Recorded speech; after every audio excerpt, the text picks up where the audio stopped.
Tumiba po yung Sorsogon. Matindi. 6 to 9 billion pesos yung napunta po sa Sorsogon. Paldo, yung mga contractors na barkada ni Cheese.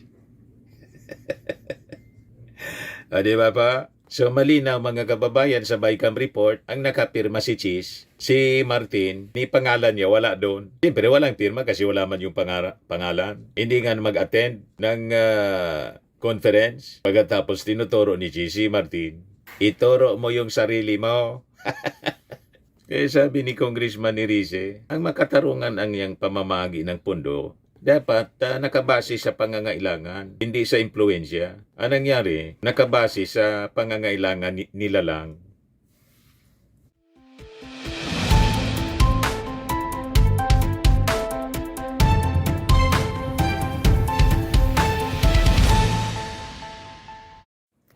Hello po mga kababayan, si Dante Maravillas, Bicolano vlogger, broadcast journalist from Albay. Binakbakan mga kababayan ni Congressman Irice, si dating Senate President Cheese Escudero, tungkol sa issue ng insertions.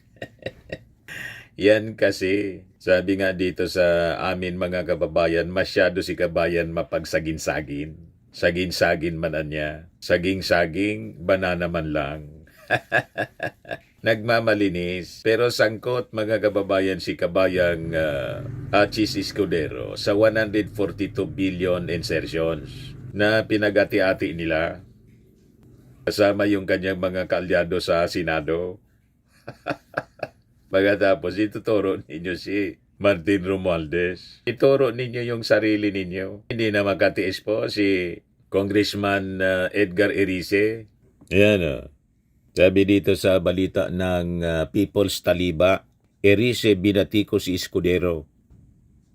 Ang pinangangalandakan ni Cheese Escudero ang advocacy niya, mga kababayan, yung transparency. O ngayon, kung yun ang inyong advocacy, transparency, so dapat ang ginagawa ngayon ni Cheese Escudero, i-explain niya ang tungkol sa 142 billion insertions ng Senado.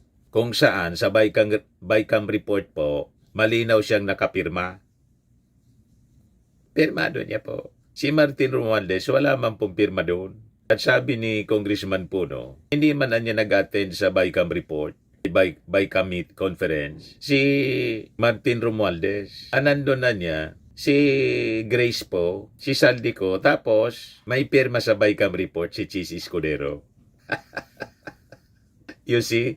Yes, sabi dito sa report ng People's Taliba, tinawag ni House Deputy Minority Leader Edgar Irice mula sa Caloocan City ang pansin ni dating Senate President Francis Cheese Escudero at tiniling na ipaliwanag ang multi-billion pisong budget insertions na pabor sa kanyang home province na Sorsogon na ayon kay Irice ay lumabag sa prinsipyo ng pagiging makatarungan sa pamamahagi ng pondo ng gobyerno. Sa isang interview ng Bilyonaryo TV, sinabi ni Irice na may utang na paliwanag si Escudero sa publiko kung bakit umano nakatanggap ng labis na bahagi ang Sorsogon sa ilalim ng pambansang budget.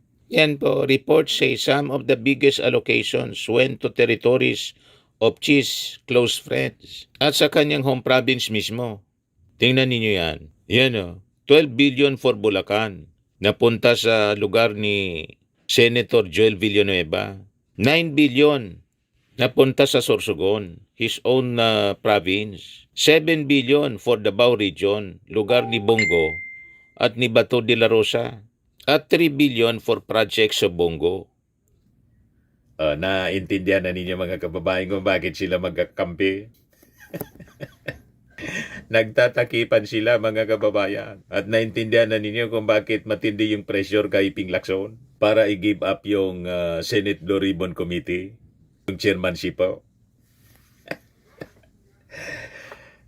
Because sa inyo, napakadaming mga ipokrito dyan sa Senado po. Kaya dapat ang sigaw natin, abolish Senate na po.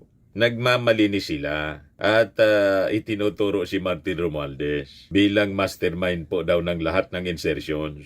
Wala man pong pirma si Martin sa BICAM. Bycam report po. Yan ang nakapirma si Chis Escudero sa mga senador. Ito yung sa Congress, mga signature po sa Bycam report. Yan si Grace po nakapirma, si Saldico nakapirma. Yan lalo na si Chis Escudero. Yan Senate President Francis Chis Escudero. Walang Martin Romualdez dyan po. Wala kang makikitang Martin Romualdez. Nakita na ninyo, mga kababayan? Kaya tama itong sinabi ni Congressman Edgar Irice. Yan dapat ipaliwanag ni Senator Chis kasi dapat yung distribution ng budget equitable sa buong probinsya, sa buong Pilipinas. Lalo na niya sa mga probinsya na pinakamahirap, dapat sila yung mas may malaki na allocation. Bakit Sorsogon ang laki-laki? Ayon kay Irice na kinakatawan ang oposisyon, Senate, Deputy pala, House Deputy Minority Leader. Nasa opposition po siya, si Edgar Irice.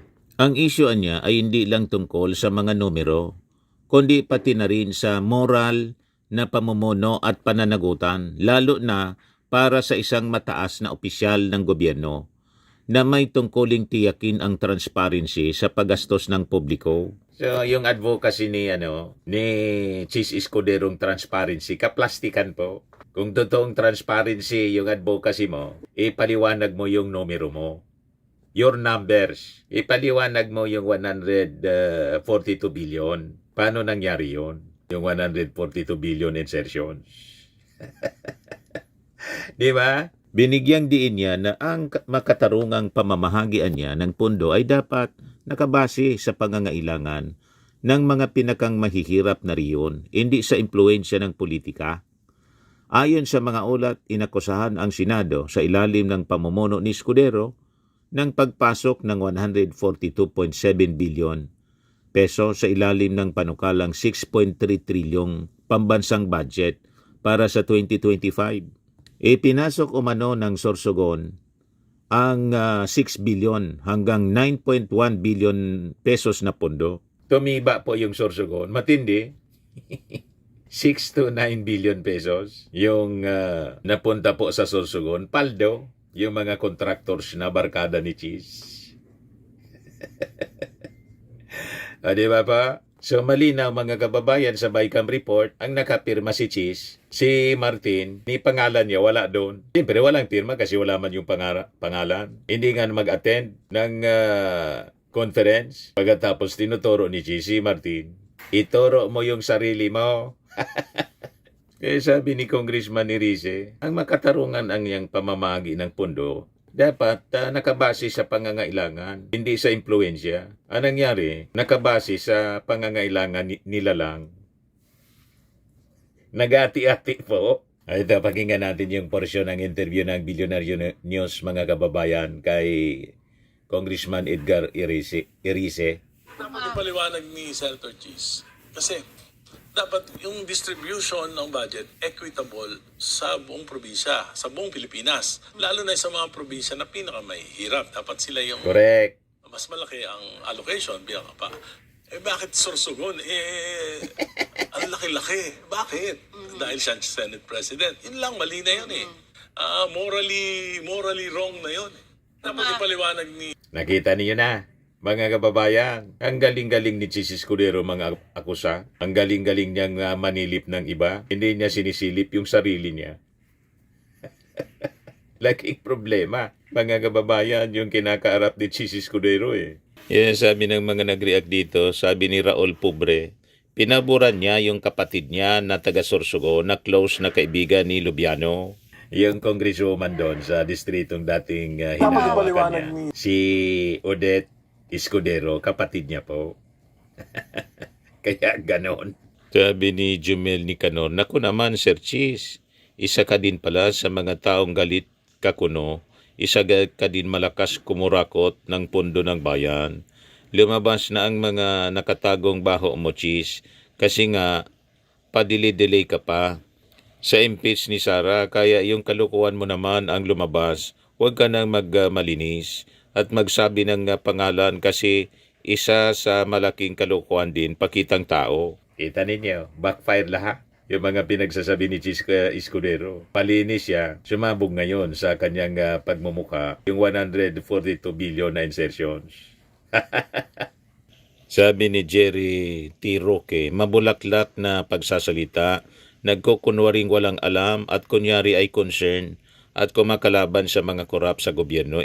Isa ka rin pala, Chis. Sa ugaling ganyan, lumalabas mga kalokohan mo nang dadamay ka pa, nang dadamay na si Chis para maibaling sa iba yung sikreto niya. Cover niya yon mga kababayan. Dinideflect niya yung issue sa ibang tao. At ang punching bag niya, si Martin Romualdez. You see?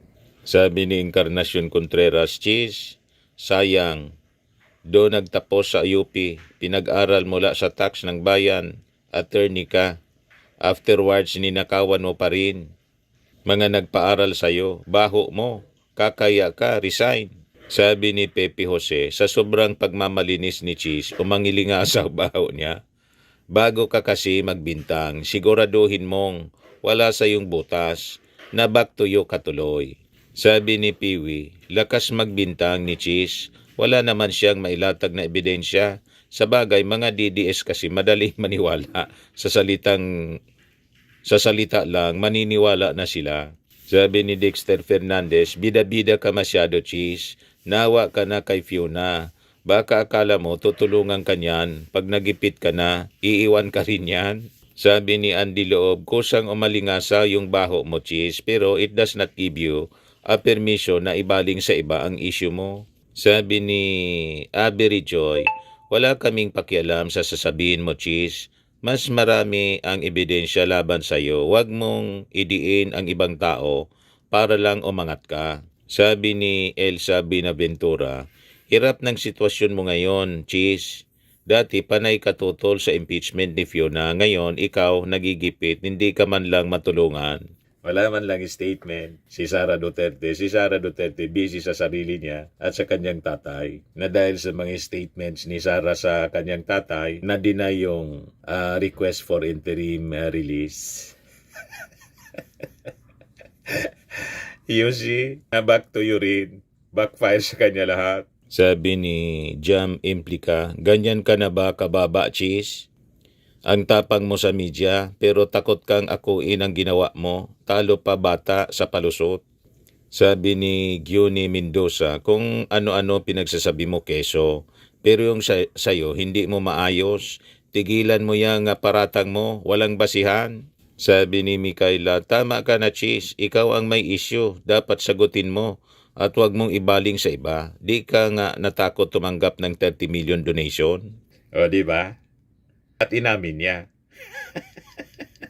Sabi ni Noah TV, kahit ilang beses mo banggitin, wala kaming pake. Umamin ka sa kasinungalingan mo dahil maraming ebidensya ang nakahain. Sabi ni Oliver San Agustin, huwag kang gumamit ng ibang tao para takasan ang mismong issue mo. Maglabas ka ng ebidensya kung totoong malinis ka. Sabi ni Crystal Manalansan, di na alam ni Keso kung kanino ipapasa ang sisi. Kung kaya naman, dinamay na niya si Romualdez kahit wala naman siyang mapukol na ebidensya. Sabi ni Sanshan Biroya, kahit ano pang sabihin mo, Keso, alam na ng mga tao ang kabulukan nyo ng amo mong si Fioning. Sabi ni Joyce Karandang, mas malala pa ang style mo. Chis, tahimik kang kumilos pero pag nabuko ka, magdadaldal ka sa social media at maninisi. Kung may respeto ka sa Senado, sana di mo na ginawang personal piggy bank ang budget. Sabi ni Jade Andrade, ipaliwanag mo yung sarili mong issue, Chis, di ka maliligtas ng paninisi mo. Sabi ni Earl Pareha, ganyan-ganyan ang trapo. Pag sumabit, political persecution daw, paninira daw. Hindi mo kami mauto, Chis, sarapin mo ang issue, huwag kang dumaldal at gumawa ng drama. Sabi ni Roland Lorenzo, yes, sakto talaga, kawawa naman ibang probinsya, kaya siya naman ang magdusa. Walang pumabor kay Chis Escudero. Sirang-sira na po si Chis Escudero. Yan kasi walang tigil sa paninira ng ibang tao. Kaya sa pagmumukha niya sumabog yung mga iskandalo. Ito, pakinggan ninyo yung interview ni Katoning at ni Jerry Baha. Ito. Membro ng Kongreso, total 19 Congress yung sinabi ninyo, mahigit 300 sa House, 24 sa Senado. Are you telling us na lahat may bahid? Hindi ko naman sinasabing gano'n. Ang sinasabi ko, nakita naman natin na nung nakaraan, makapangyarihan ng Committee on Appropriations. At hindi na nga yung may small committee kung saan hindi na nalaman ng mga congressman noon kung saan napunta yung mga insertions at diversions. At pagdating sa BICAM, kinatay pa yan. Diyan nasabi ni Senator Grace po, hindi siya nag-participate. At hindi siya pinayagan na mag-participate. So, sino Yung nakakaalam chairman, yan? hindi Si pinayagan Senator mag-participate. Jesus Cordero. At sino? Ang chairman ng committee noon, si Congressman Saldico.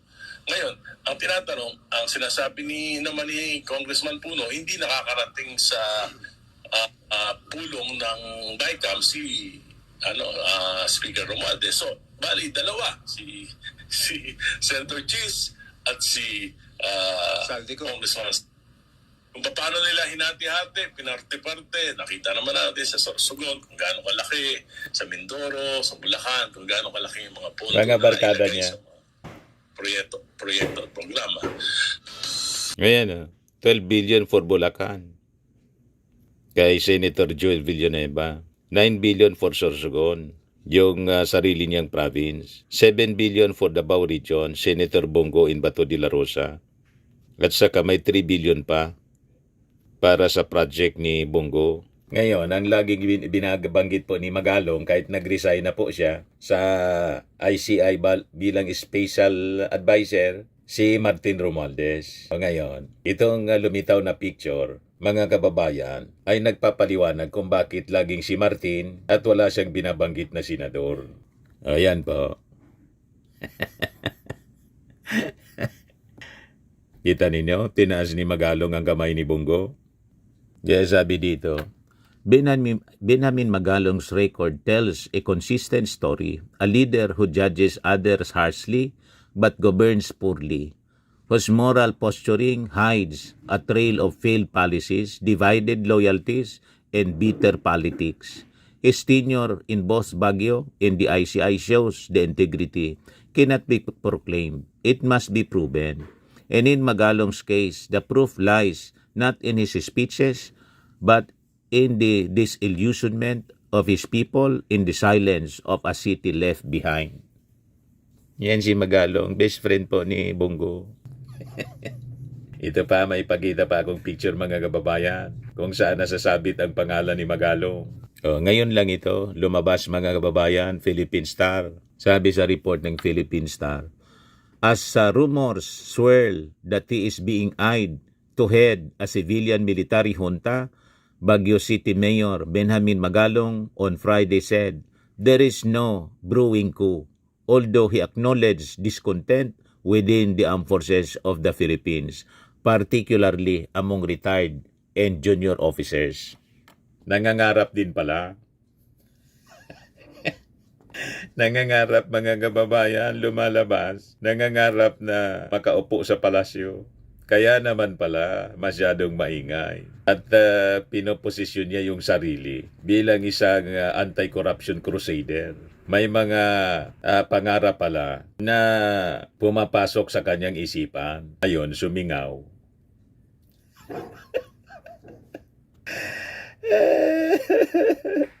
Kita ninyo, kanya-kanyang ambisyon mga kababayan na umupo sa Palasyo Malacanang. Gustong umupo, malamang mandato, gusto mang-agaw. O diba? Siya pala yung pinag-uusapan na sabi, ilalagay sa posisyon in kaso manalo ang military junta. Civilian military junta. Yan o. Talagang pakapala na po ng mukha, mga kababayan dito. Maraming ganid po sa ganid sa posisyon at ganid sa pera. Pero nagmamalinis tulad ng sinasabi mga kababayan dito ni Congressman Erice na dapat magpaliwanag si Cheese ng 142 billion na insertions ng Senado. Hindi yung turo siya ng turo ng ibang tao. Si Martin, di magpaliwanag din siya sa sarili niya. Di ba? Ipapatawag na si Martin ng ICI at approve sa kanya. Wala siyang reklamo. Si Chis Escudero maraming tinuturo. Ganon din itong si Magalong. Sige ang daldal. May plano pala.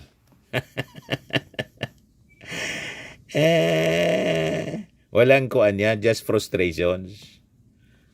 Sabi ng matatanda, walang usok niya kung walang apoy. Di ba po? O ngayon, booking kayo ngayon. O ito yung report ng September 29. Sabi dito, hati-hati sa ham.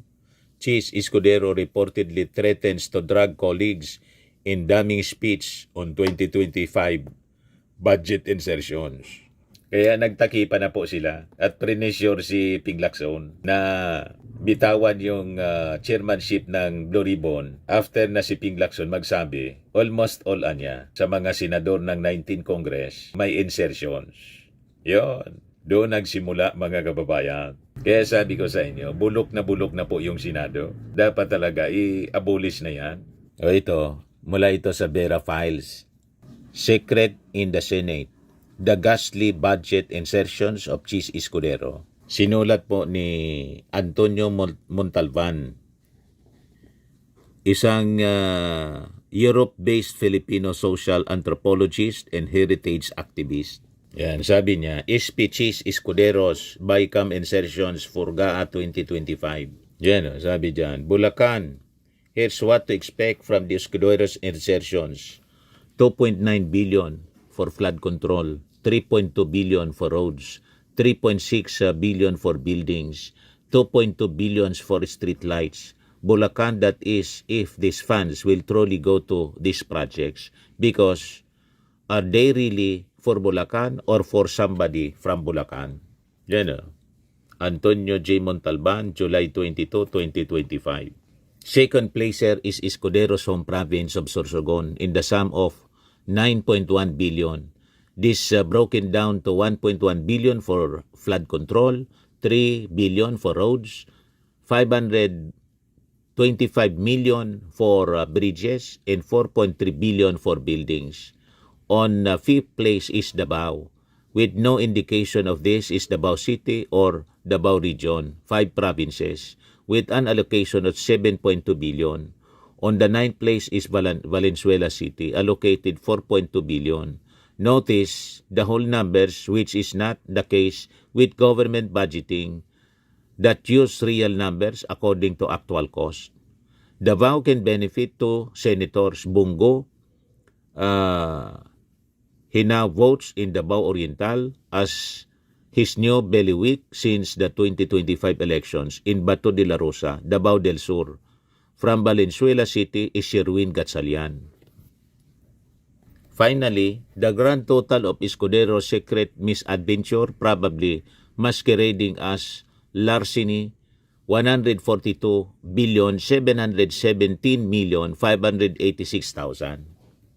So yan ang dapat pinapaliwanag ni Chis Escudero. Yung kanyang kinasasangkutan, hindi yung kinasasangkutan ng ibang tao. Bala din si Speaker Martin na magpaliwanag ng buhay niya. Di ba? Willing din yun magpaliwanag sa ICI. Ang problema kay Chis, ang tinituro niya, ibang tao, para i-divert yung atensyon sa kanya, mula sa kanya, mapunta kay Martin Romualdez. Unfair naman ang ganyan. Hindi tama. Kaya yun ang sabi ni Congressman Erice, ipaliwanag niya yung kanya. So tandaan natin mga kababayan, na ang totoong transparency dapat hindi selective. Ang tunay na integrity, hindi dapat scripted. At ang tunay at totoong leader, marunong humarap sa mga tanong at hindi naninisi ng ibang tao. Nakita ninyo yung ating Pangulo at saka si Martin Romualdez, never na manisi ng ibang tao. Yan ang totoong leader, pinaninindigan ang kanyang mga sinabi at ang tama. Ganon. At ready to face the music, ika nga. Ready siya na magpaliwanag sa presinto. Sa presinto ka na magpaliwanag. Ready siya na magpaliwanag sa ICI. Ganon. Nagwala kang tinatago, anong rason na umiwas? Di ba?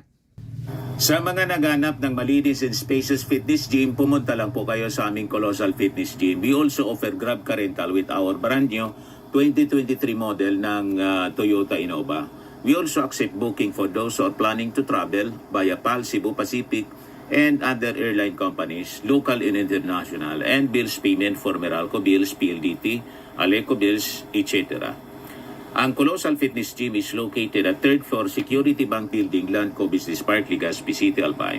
For inquiries, look for Chilon Maravillas. Contact number 0966-802-0949. Yan yung aming Innova. Lagi na pong matao sa amin.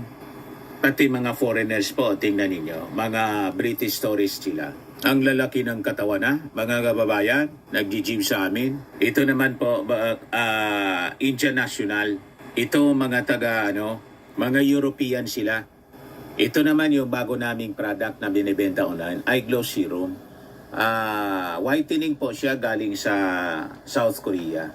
Tingnan ninyo yung epekto sa aking anak na architect entrepreneur, Riz Maravillas.